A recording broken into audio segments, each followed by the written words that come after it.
Donc, je vais commencer. Donc, merci à toutes et à tous de nous rejoindre pour ce webinaire intitulé Quels impacts du changement climatique en Occitanie?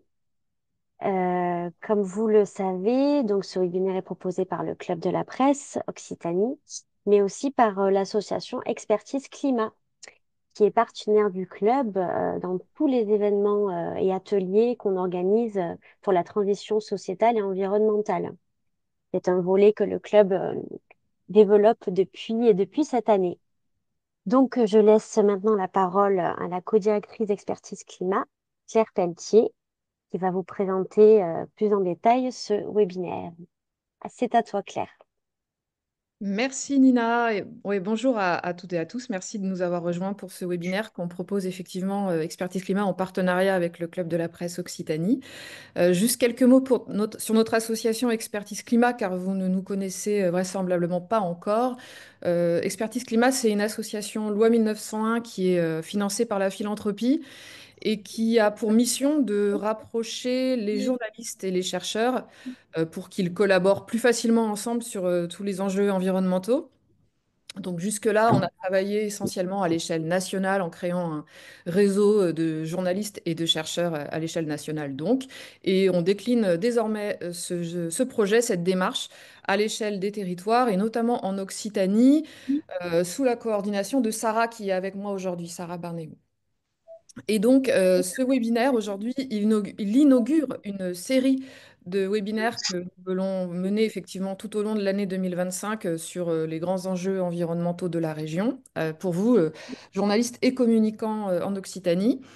Et pour ce premier rendez-vous, on voulait démarrer en explorant un peu les impacts du changement climatique notamment en Occitanie. Et donc, on a invité deux chercheurs qui sont là aujourd'hui et que nous remercions. Donc, il y a Aurélien Ribes, qui est chercheur climatologue au Centre national de météorologie de Météo France, et Jean-Michel Soubérou, qui est directeur adjoint scientifique à Météo France, donc tous les deux à Toulouse. Euh, et donc, on a prévu un premier temps dans ce webinaire de présentation de leurs travaux par les deux chercheurs en question. Et ensuite, on a aussi prévu un temps de questions-réponses pour que vous puissiez leur poser vos questions. Donc, si vous avez d'ores et déjà des questions pendant les présentations scientifiques, bah, vous pouvez les poser dans le chat, on les prendra ensuite. Sinon, vous pouvez les garder pour la deuxième phase et puis vous pourrez aussi ouvrir les micros pour poser vos questions. Voilà, donc bah, sans plus attendre, je vous propose de laisser la parole aux chercheurs. Donc, dans un premier temps, Aurélien va commencer ce webinaire. Aurélien, peut-être peux-tu nous présenter dans un premier temps ce que dit le consensus scientifique sur le réchauffement climatique à l'échelle d'abord planète France, plus France, et on verra ensuite avec Jean-Michel plus les impacts en Occitanie. Donc, je te laisse la parole, Aurélien. Si, est-ce que vous voyez le partage d'écran déjà ou pas encore? Pas encore. Oui, pas encore. Voilà, partagez en mode. Ouais, d'accord. C'est bon. C'est bon, super. Voilà, merci beaucoup pour cette introduction. Donc voilà, je vais commencer par dresser un panorama général Alors, la présentation globalement va présenter les grandes caractéristiques du changement climatique en Occitanie, mais il est utile pour faire cette description de commencer par montrer quelques éléments aussi de contexte et de changement climatique à l'échelle de la planète. Alors, dans cet exposé, donc, le but c'est de présenter un peu l'état des connaissances sur le changement climatique. Il s'agit de décrire les connaissances actuelles, donc ce qui est actuellement considéré comme admis du point de vue scientifique, qui peut parfois inclure un certain nombre d'incertitudes, en fait, notamment dans les chiffres et la quantification du changement climatique, mais qui est issu d'une analyse critique scientifique et qui décrit le consensus actuel scientifique sur ces sujets-là. Il y a un sujet un peu qui est transverse, hein, c'est la distinction climat-météo. Donc, clairement, cet exposé, il va traiter de changement climatique, à ne pas confondre avec les variations météorologiques qu'on peut observer, expérimenter, à échelle de quelques jours, parfois quelques mois, dans un lieu donné, voilà, qui se distingue de la variation du climat, qui, elle, est beaucoup plus lente, en fait, qui porte typiquement des périodes de temps de quelques dizaines d'années, et qui représente la façon dont euh, les grands équilibres énergétiques hein, sur le système planétaire sont modifiés par différentes influences externes, dont l'influence directe de l'humanité, dont je vais reparler tout à l'heure. Alors, pour décrire hein, cet état des connaissances, il y a plusieurs sources qui sont mobilisables. Évidemment, pour tout ce qui concerne l'échelle planétaire, les différents rapports du GIEC, dont le sixième rapport d'évaluation qui a été publié en 2021-22, et dont vous avez ici là une illustration de la page de couverture. Et puis, il y a également, donc ça concerne bien tout ce qui est à échelle planétaire et avec une certaine information également à échelle de continent, l'Europe par exemple.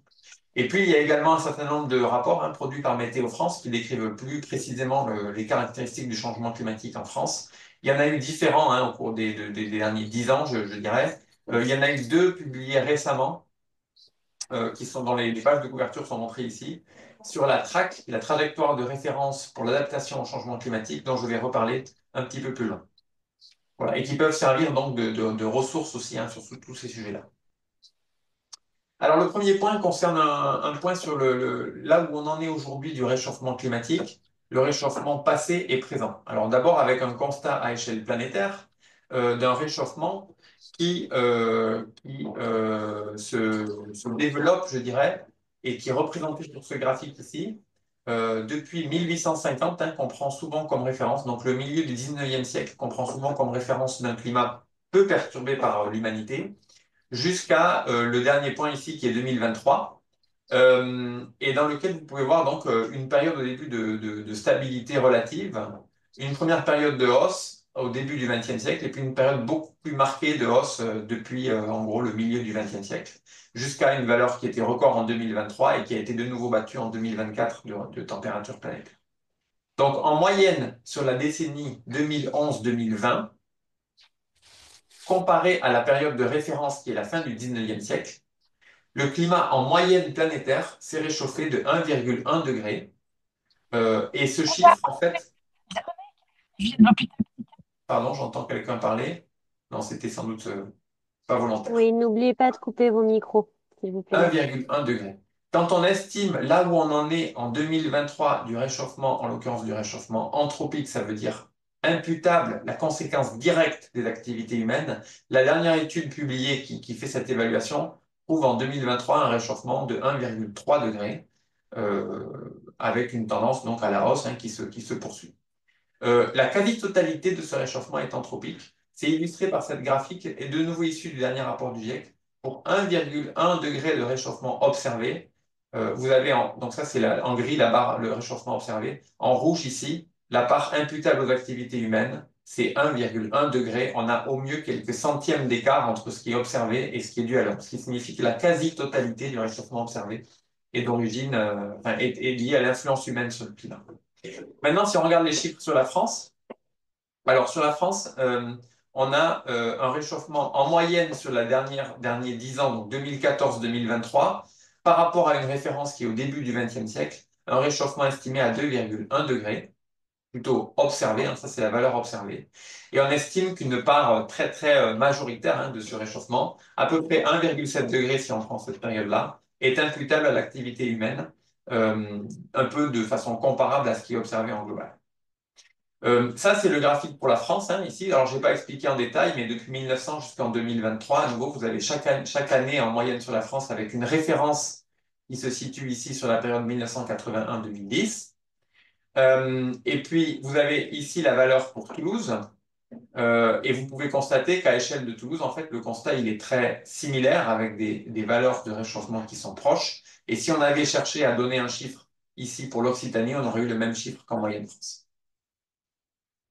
Alors, pourquoi ce changement? Donc, j'ai dit que c'était déjà la conséquence des activités humaines. En fait, il y en a plusieurs. Donc, j'ai voulu faire un petit point rapide sur ce qui est dominant en termes d'influence humaine sur le climat. Ce sont les émissions anthropiques de gaz à effet de serre. Alors, il y en a différents que je distingue ici. Le plus important en effet, en perturbation du climat, c'est le dioxyde de carbone CO2.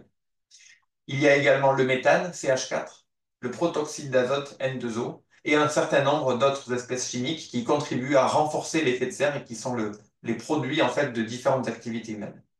Pour ce qui concerne le CO2, vous avez ici ce graphique qui représente, alors en rouge ici, l'évolution de la quantité de CO2 émise chaque année depuis 1960 jusqu'en 2023 par l'humanité à échelle de la planète tout entière. Et vous pouvez voir qu'il y a deux contributeurs, donc le rouge c'est le total, le noir qui est de très loin majoritaire, hein, c'est les rejets de CO2 liés à la combustion d'énergie fossile. Et puis un petit peu également, même si c'est beaucoup moins important, les changements d'occupation des sols, notamment tout ce qui est destruction de forêts. Les forêts sont des stocks importants de carbone et donc la déforestation, à la fin, génère des émissions de CO2 dans l'atmosphère. Donc pour la partie énergie fossile, il y a trois principales ressources responsables des émissions de CO2, le charbon, le pétrole, le gaz. Et on a beau être en France dans un pays dans lequel le recours au charbon est devenu très très faible, à échelle planétaire, on n'a jamais brûlé autant de charbon que l'année dernière. Ensuite, on peut répartir ces émissions par de différentes façons, en fait, par secteur d'activité économique, par pays, par entreprise, et en fait, il y a tout un tas de grilles de lecture pour décrire la structure de ces émissions. Je ne vais pas rentrer dedans aujourd'hui. Simplement, j'ai voulu préciser un peu, en fait, quelles sont les émissions en gaz à effet de serre à échelle de l'Occitanie. Et donc là, je me suis inspiré d'un graphique produit par l'AREC Occitanie, qui est représenté ici, avec donc en couleur les parts de chacun des grands secteurs d'activité pour les émissions à échelle de la région. Et puis vous avez à gauche une série temporelle qui montre l'évolution des émissions annuelles pour la région, avec, vous pouvez le constater ici, une baisse lente, mais quand même une baisse relativement régulière depuis 2 décennies environ des émissions à échelle de la région. Si on regarde la structure des émissions à l'échelle de la région, il y a deux secteurs qui sont très prépondérants. Les transports d'une part, 40% des émissions aujourd'hui. L'agriculture d'autre part, près de 30% des émissions aujourd'hui. Donc ces deux secteurs, c'est plus de 2 tiers des émissions de la région. Et du reste, ce n'est pas illustré ici, mais le secteur des transports, à échelle de la région comme à échelle du pays France, est un des secteurs qui, en plus, a des émissions qui peinent à diminuer qui sont stables, voire en augmentation sur ce secteur-là. Et donc, qui, évidemment, comme c'est un secteur qui pèse lourd dans le total à l'échelle de la région, c'est un sujet de préoccupation. Maintenant, je vais parler un peu de réchauffement futur. Donc, pour décrire la façon dont le changement climatique va se manifester dans le futur, on fait des hypothèses sur la façon dont vont continuer à évoluer les émissions de CO2 et des autres gaz à effet de serre, à nouveau, de l'ensemble de l'humanité. Il y a bien sûr un point important que je n'ai pas dit ici, c'est que ce qui détermine le climat, ce sont les émissions à échelle de l'ensemble de la planète, peu importe que le CO2 soit émis localement en France ou même à l'autre bout aux antipodes en Australie, en Nouvelle-Zélande. C'est pareil, en fait, c'est le total de l'humanité qui compte pour déterminer le climat. Donc ici, il y a 5 courbes de couleurs. Ça, c'est de nouveau issu du dernier rapport du GIEC qui montre 5 scénarios possibles d'évolution des émissions. Alors des scénarios de très fortes émissions dans lesquels les émissions croissent massivement au cours des décennies à venir. Scénarios de fortes émissions, de croissance continue. Scénarios intermédiaires dans lesquels les émissions se stabilisent dans les décennies à venir et décroissent un petit peu en fin de siècle et qui correspondent à peu près à la trajectoire actuelle du monde. Et puis des scénarios plus sobres en émissions dans lesquels les émissions décroissent plus ou moins rapidement et plus ou moins fortement également dans les décennies à venir pour arriver à du net zéro quelque part dans le courant du XXIe siècle, voire des émissions négatives en fin de siècle, donc ce qui est une façon de ralentir, voire de revenir en arrière en termes de réchauffement climatique. Ça, ce sont les émissions, donc ce que l'humanité décide d'envoyer dans l'atmosphère en quantité de CO2. Et à droite, vous avez la traduction en termes de changement climatique, ici vu sur l'angle de la température moyenne planétaire. Donc, plus les émissions, en fait, sont faibles au cours du XXIe siècle, plus le réchauffement climatique est limité et contenu sous des seuils de température symboliques, comme le seuil de 2 degrés, par exemple, qui faisait l'objet des accords de Paris. Donc, vous pouvez voir que pour rester sous 2 degrés de réchauffement planétaire, il faut des scénarios de type ceux qui sont en bleu ici, avec une décroissance rapide et prolongée des émissions à échelle planétaire et des émissions à net zéro. Donc ça veut dire ici qu'ils croisent la ligne du zéro avant la fin du siècle. Dans nos scénarios d'émissions intermédiaires, qui ressemblent, en tout cas qu'on semble suivre à l'heure actuelle, on arrive à peu près 3 degrés de réchauffement en fin de XXIe siècle, vers 2100, un petit peu moins, mais proche de 3 degrés. Et dans les scénarios d'émissions plus fortes, on est plutôt vers 4, voire 5 degrés en cas de très fortes émissions, mais c'est un scénario qui semble peu réaliste sur la base de l'évolution actuelle du monde en termes d'émissions. Donc, les éléments clés à retenir, évidemment, les émissions sont très contrastées selon les scénarios. Le réchauffement futur est fonction des émissions, et en fait, ce réchauffement est quasi proportionnel aux émissions cumulées de CO2 depuis le début de l'ère industrielle. Ce qui implique que chaque tonne de CO2 émise accroît le réchauffement, et donc qui a poussé le GIEC à formuler le point selon lequel, en fait, chaque action compte en termes de réduction des émissions. Chaque action, chaque tonne de CO2 évitée limite le réchauffement planétaire et aussi local. Maintenant, j'en arrive à un petit zoom sur la France et sur l'Occitanie. Donc, si on essaie de fournir des chiffres équivalents pour la France, d'abord, il faut toujours garder en tête que, de nouveau, le réchauffement en France et le réchauffement en Occitanie et le réchauffement à Toulouse dépend massivement des émissions futures de gaz à effet de serre de l'humanité. Ici, je me suis concentré, donc ce graphique il montre un petit peu en noir l'évolution des observations année après année à l'échelle de la France, et en couleur l'évolution de la valeur moyenne de référence du climat sous 3 scénarios principaux. Donc l'intermédiaire de tout à l'heure est en vert ici, le fort émission est en bleu et le faible émission est en rouge. J'ai ignoré les 2 scénarios les plus extrêmes de très faibles émissions et de très fortes émissions. Et vous avez donc ici une idée de l'évolution de la température en moyenne sur la France. Et ces chiffres sont tout à fait représentatifs de ce qui se passe en moyenne en Occitanie, dans la mesure où le réchauffement en moyenne sur l'Occitanie est proche de celui en moyenne France. Donc on arrive dans un scénario d'émission intermédiaire à un réchauffement qui est proche de 4 degrés, 3,8 degrés dans une estimation d'une étude de 2022.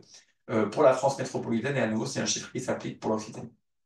Une caractéristique du changement climatique en France, c'est qu'il est plus marqué en été qu'en hiver. Pour ce scénario intermédiaire, au lieu de 3,8, on est plutôt à un bon 5 degrés en été et un 3,2 à peu près estimé en hiver. Pour l'Occitanie, donc je l'ai dit, les chiffres sont à peu près les mêmes en moyenne France qu'en moyenne France. À noter qu'en été, par contre, on a plutôt un réchauffement plus marqué dans la moitié sud de la France, et ça se retrouve sur les chiffres à l'échelle de l'Occitanie. Pour les chiffres qui sont donnés au-dessus, c'est à peu près 0,3 degrés de plus en 2100 pour le réchauffement en Occitanie.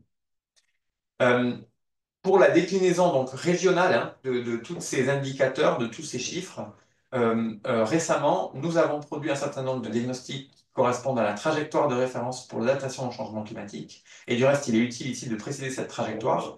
C'est une commande quelque part de l'État, du gouvernement, que de décrire l'évolution du climat pour différents seuils de réchauffement préétablis. Donc, notamment, si on regarde à assez court terme, un niveau de réchauffement de 2 degrés pour la France métropolitaine, toujours avec une référence de début du XXe siècle, qui correspond à peu près, il devrait se produire à peu près simultanément avec l'arrivée du monde au seuil de 1,5 degré, donc qui faisait l'objet de l'accord de Paris, mais en fait, on est désormais très proche de ces seuils à la fois en planétaire et en France. Un seuil France à 2,7 degrés qui correspond au monde à 2 degrés. Et puis, pour la fin du XXIe siècle, la description du climat de la France à 4 degrés de réchauffement, ce qui coïncide à peu près avec un monde à 3 degrés de réchauffement planétaire. Donc ceci indique au passage que la France se réchauffe sensiblement plus que la moyenne planétaire. On pourrait y revenir si vous avez des questions dessus. Je vais donc me concentrer ici pour décrire juste la distribution spatiale du réchauffement à échelle de la France métropolitaine sur cette figure-ci, qui montre donc une estimation médiane dans une France à plus 4 degrés, comment se distribue le changement de température. Et donc, vous pouvez voir qu'en fait, essentiellement, il y a un réchauffement qui est un petit peu plus fort dans le sud-est de la France, un petit peu plus faible dans le nord-ouest de la France, et puis l'Occitanie, de nouveau, comme je l'ai dit, se trouve pas très très loin de la moyenne nationale pour ce changement de température en moyenne annuelle. Voilà, je laisse maintenant la parole à Jean-Michel pour la suite de la présentation. Merci beaucoup Aurélien. Donc moi je vais vous parler maintenant plus des impacts de ce changement climatique en Occitanie, les tendances observées donc, et les évolutions futures. Et donc pour le futur, je vais m'appuyer donc sur la trajectoire de réchauffement de référence pour l'adaptation au changement climatique que vient d'introduire Aurélien. Et puis, peut-être ma première diapo, donc, elle est extraite du cahier régional Occitanie sur les changements climatiques, dont j'avais coordonné le chapitre climat. Alors, ce qu'elle nous montre, donc c'est un peu une synthèse des enjeux climatiques en Occitanie. Alors, premier niveau de lecture à travers les flèches qui rappellent finalement les influences diverses que connaît le climat en Occitanie, entre l'influence méditerranéenne, la flèche marron en bas à droite, l'influence montagnarde marquée par les Pyrénées, mais aussi donc une influence légèrement différente, mais aussi de nature montagnarde donc dans le Massif central, et puis l'influence océanique sur la partie ouest de la région. Autre élément d'intérêt, donc, ce sont les milieux, donc, également, donc, qui sont fortement impactés par ce changement climatique, et donc le milieu de la montagne, le milieu du littoral, et puis le milieu urbain, et le reste, donc, bien sûr, tous les milieux plus ruraux que connaît notre région. Et puis, en termes d'activités, des activités sur le tourisme, mais des activités aussi très importantes sur l'agriculture, parler également de tout ce qui relève de la gestion de l'eau, la problématique de la forêt également. Donc voilà un petit peu une diapositive, enfin un graphique général qui permet donc d'introduire donc les enjeux en sachant que travailler sur l'adaptation, c'est croiser l'évolution des aléas et l'évolution des vulnérabilités, donc et la vulnérabilité liée aux enjeux. Alors, le premier point, sûrement qui est le plus marquant pour les différents secteurs d'activité, c'est la hausse des températures extrêmes. Alors, déjà, les températures extrêmes en Occitanie, donc l'Occitanie, c'est la région de France qui a connu les records de température les plus élevés, donc c'était 46 degrés donc, en juin 2019, et donc voilà, donc ça c'est une caractéristique de notre climat.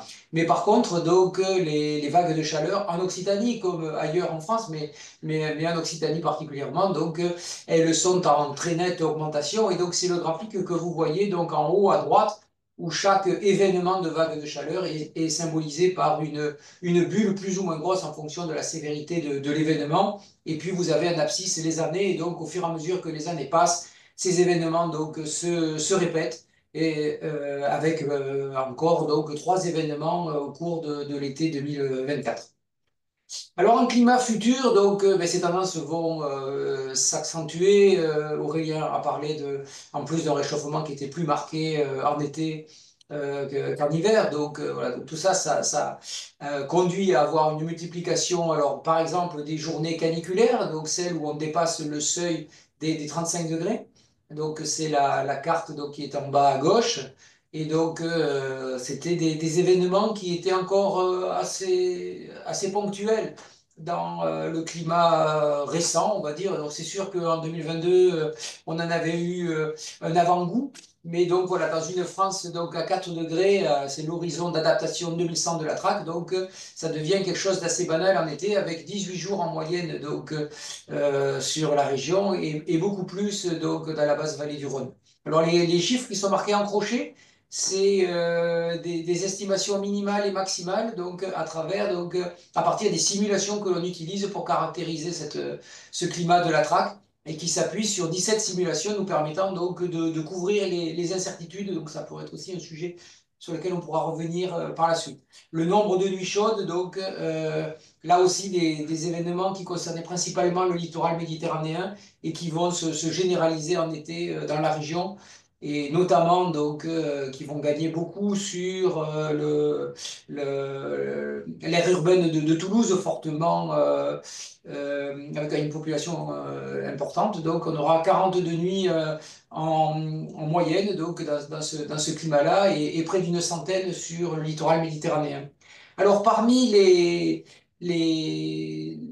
les impacts donc, de ces événements de chaleur. Donc, il faut penser également donc, qu'ils se combinent donc, en milieu urbain avec l'îlot de chaleur urbain. Donc, le fait que du fait de l'urbanisme, du fait d'une ville très minérale, la température donc, s'échauffe donc, en journée et que donc, cette chaleur qui est stockée est ensuite restituée la nuit et ne permet pas et conduit la ville à se refroidir moins que la campagne, donc à conserver donc une chaleur et donc aggravant l'effet des températures, notamment des températures nocturnes en milieu urbain, donc avec les conséquences sur les populations fragiles et exposées.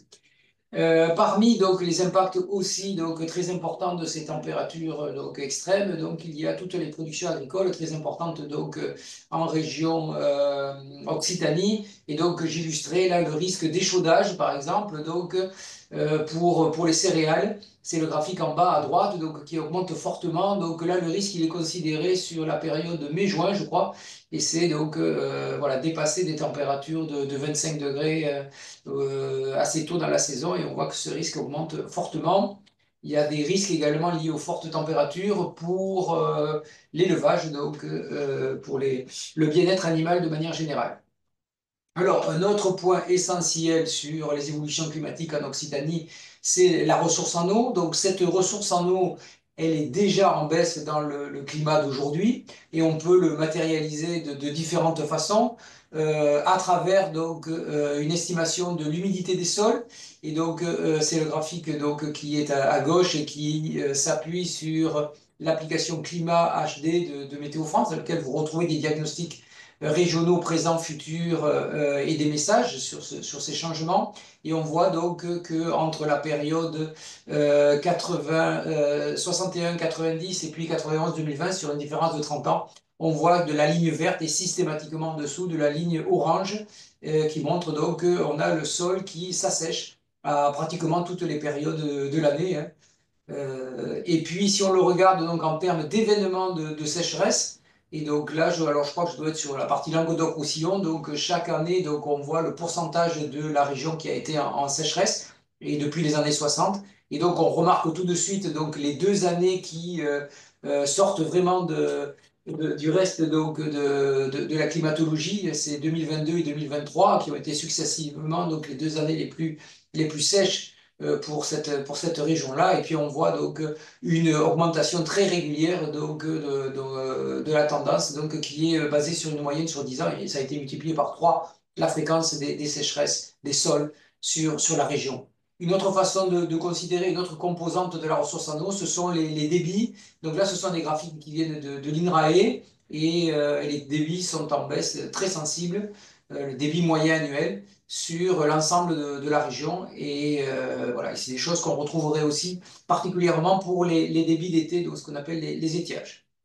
En climat futur, donc, bien, on va continuer et accentuer même ces tendances avec donc moins d'eau et plus de sécheresse. Et une façon de le mettre en évidence, c'est de regarder l'évolution attendue des précipitations. Alors, une évolution qui est relativement faible au niveau annuel, mais qui est quand même avec un signe qui est négatif, qui prédomine donc à la baisse. Dans certaines simulations, des baisses qui sont inférieures à moins 10%. Donc, mais ce qu'on voit aussi, c'est que donc on a très peu d'incertitudes sur l'augmentation de l'évapotranspiration, donc qui augmentera de 20%, et ça nous conduit à avoir un bilan hydrique, la différence entre les précipitations et l'évaporation, donc qui est en très forte baisse sur notre région, donc dans une France à 4 degrés, de l'ordre de 200 mm, ce qui représente plus de 2 mois de pluie, hein, donc qui pourront être donc repris par évaporation. Voilà, et donc ce bilan, eh bien, il conduit à avoir moins d'eau disponible pour le sol, pour les cours d'eau et pour les nappes également, hein, et avec des conséquences donc, qui apparaissent, par exemple, dans l'évolution du nombre de jours secs dans les simulations, près de 2 mois supplémentaires de jours secs. Aujourd'hui, donc, on a déjà des périodes sèches donc, au cœur de l'été, mais là, donc, dans une France à 4 degrés, donc en Occitanie, elles commenceront plus tôt, dès le mois de juin, et se termineront plus tard en septembre. Notre impact, bien sûr, c'est la baisse des débits moyens et d'étiage. Donc là, je ne vous ai pas mis de graphique, mais vous pourriez en trouver sur le portail Drias Eau notamment. Et puis la baisse de niveau des eaux souterraines également, hein, donc c'est des choses qui ont été documentées. Et puis l'augmentation de cette sécheresse donc, favorise donc, le nombre de jours de risque élevé de feu, donc élément également très important dans la région. Donc voilà de très nombreux impacts. Alors parmi les impacts également, pensez au risque de retrait-gonflement des argiles, et donc avec ce sont les fissures pour le bâtiment, sachant qu'on est dans une région pour laquelle donc on a beaucoup d'argile en surface et beaucoup de bâtiments pavillonnaires également, et donc une forte sensibilité donc à ce retrait-gonflement des argiles. Autre point essentiel d'évolution du climat en Occitanie, les pluies extrêmes, donc qui sont déjà dans le climat. Donc là aussi, on a le record de France des pluies extrêmes, que ce soit en un jour ou en une heure. Et en climat futur, dans un climat plus chaud, donc on s'attend à avoir une augmentation des quantités d'eau qui tombent au cours de ces journées les plus pluvieuses.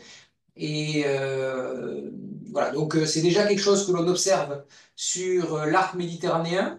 Hein, donc ça, c'est le graphique qui est en bas à gauche. Et puis, donc, on s'attend à une augmentation de l'ordre d'une dizaine de pourcents également en climat futur. Et donc, ça avec des conséquences sur le ruissellement donc, en zone urbaine, imperméabilisée, mais aussi en zone rurale aussi, potentiellement, donc avec l'érosion des sols, notamment donc, pour les pratiques agricoles. La région Occitanie donc, bénéficie de deux chaînes de montagnes, donc, et en particulier les Pyrénées, dans lesquelles la ressource neige est très utilisée et contribue énormément à beaucoup d'activités, la première étant le tourisme hivernal. Mais avant d'abord, rappeler aussi que les Pyrénées, c'est le massif actuellement le plus méridional en Europe, donc qui connaît encore des glaciers. Ces glaciers sont sur le point de disparaître. Donc là, j'évoque le glacier d'Ossou, hein, donc, qui a encore perdu 4,50 m, c'était en 2022, encore 5 mètres en 2023. Un petit peu moins en 2024, la valeur moyenne, mais donc l'espérance de survie de ce glacier est maintenant limitée à une dizaine d'années. L'enneigement donc est en baisse, donc il n'est pas, enfin, pas toujours très facile à mettre en évidence parce que donc présente de grandes variabilités spatiales, mais aussi alors spatiales donc selon les massifs, mais aussi selon les altitudes énormément, et puis selon les périodes de l'année. Donc le graphique qui est en bas à gauche montre la diminution progressive de l'enneigement donc dans une station de ski des Pyrénées, c'est la Mongie, ou alors donc une fonte de plus en plus précoce du manteau neigeux à haute altitude, donc en Ariège, dans le Couserans, donc à plus de 2000 mètres, et donc de plus en plus tôt en saison, donc la neige a fini de fondre. Et au futur, donc dans le futur, donc on s'attend à une diminution très importante donc de l'épaisseur moyenne du manteau neigeux. Et donc c'est les graphiques ici, donc c'est chaque mois de l'année, et donc en gris c'était le climat, c'est le climat récent, et puis donc en rouge le climat futur dans une France à 4 degrés avec un manteau neigeux qui se concentre à 1800 mètres dans les Pyrénées sur la période février, enfin, ou de mi-janvier à mi-mars à peu près. Une saison très raccourcie, donc des impacts sur le tourisme hivernal, mais aussi l'hydroélectricité, l'agriculture de montagne, l'agriculture de plaine aussi, qui dépend beaucoup de la ressource en eau en montagne, et bien sûr tous les milieux naturels. On ne peut pas ne pas parler également de l'élévation du niveau de la mer, donc qui va impacter le littoral méditerranéen. Et puis également de dire que les problématiques marines, c'est plus que la hausse des niveaux marins, c'est aussi l'augmentation des températures avec des problématiques de canicule marine qui ont des conséquences très importantes sur la biodiversité, des problèmes d'acidification également qui jouent sur la biodiversité. Donc là, les niveaux marins attendus dans une France à 4 degrés sont entre 60 et 80 cm, donc ce qui est assez considérable, donc, et qui va amener donc, à des impacts très importants sur nos littoraux.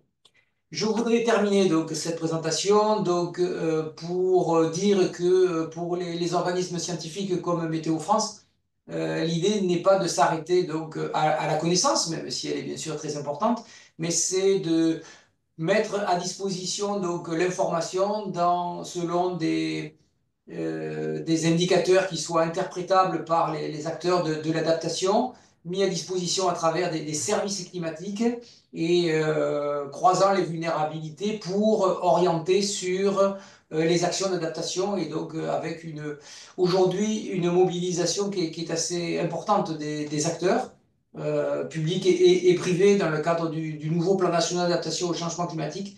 Voilà. Donc nous, en tout cas, on est énormément sollicités là, pour accompagner un grand nombre d'acteurs. Donc je rappelle quelques adresses de ces sites que vous pourrez consulter. La présentation sera partagée. Donc le portail DRIAS, le portail Climadia Commune qui permet d'accéder pour chaque commune de France à l'évolution des indicateurs climatiques aux horizons de la traque. La même chose donc avec Climadia Agriculture, donc aux horizons de la traque, ce sont des indicateurs sur l'agriculture.